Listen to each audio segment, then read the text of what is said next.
Hello पिलामाने फिलोमेथियंस YouTube channel रे आपण मानकु स्वागत। आज आम जेन विषय पढ़मा तार ना होची विश्व महामारी और ताहार परिचालना। माने ई विषय ना जना पड़ी जाउची जे आमे केतेटा महामारी रोग विषय पढ़मा आर से सिचुएशन के केदरे हैंडल कराइबा से विषय रे जानबा।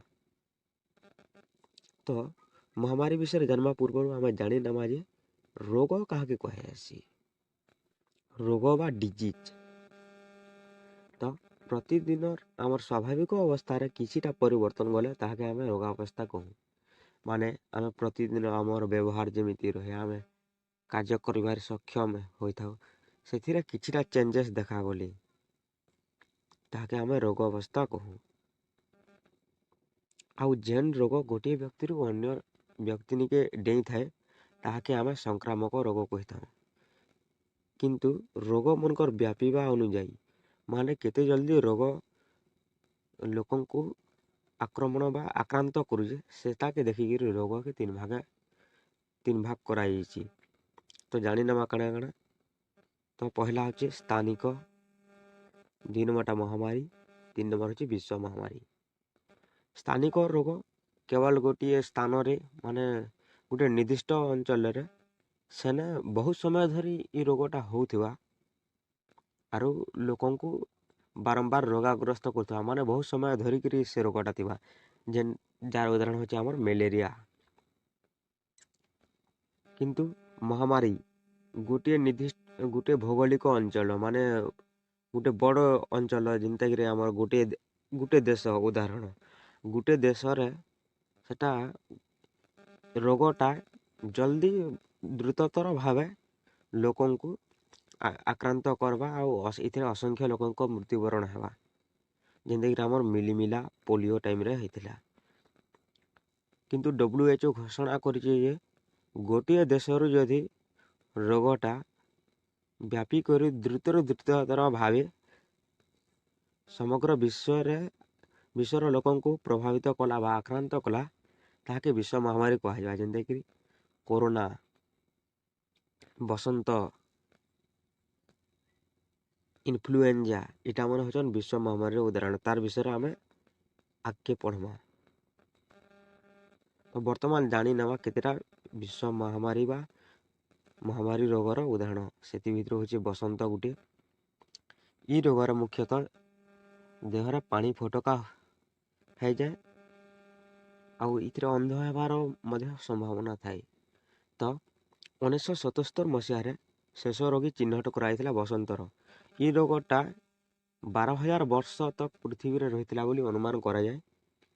1980 मसीह WHO बसंत रोग मुक्त बोली डिक्लेयर करथिले। तापर हमर द्वितीय रोग होचे HIV बा एड्स। HIV बा एड्स तो 1970 मसीह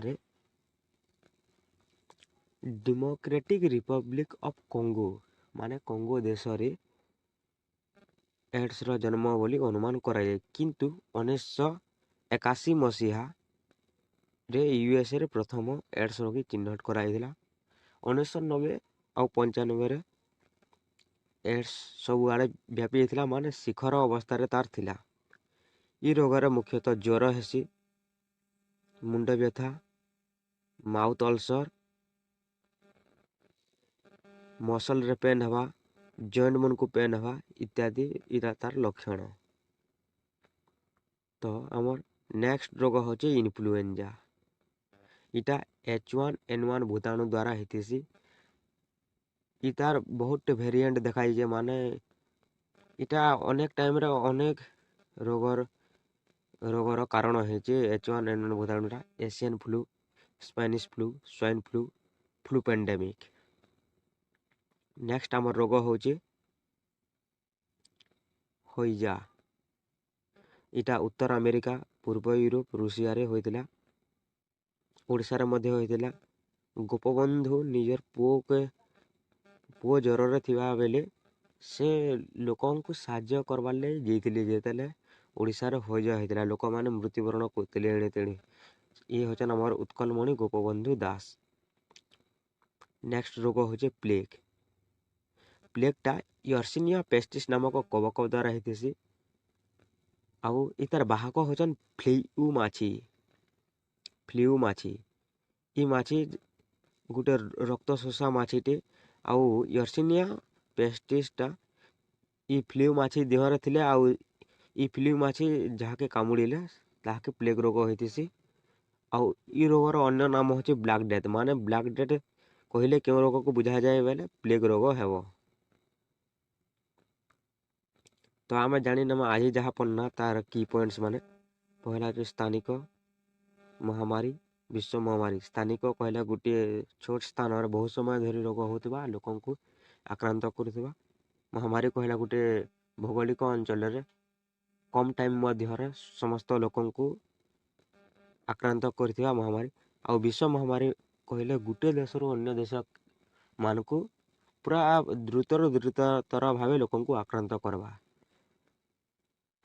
तापर आमे पढ़ना केतेटा महामारी रोग जेनटा बसंत, हईजा, AIDS, influenza, plague. Next video रे आमे जानमा कोरोना काना, कोरोना रो उत्पत्ति केंदे हेला, कोरोना हेवार कारण काना, इ विषय रे केंदे सचेत रहमा। जय हिंद बच्चों।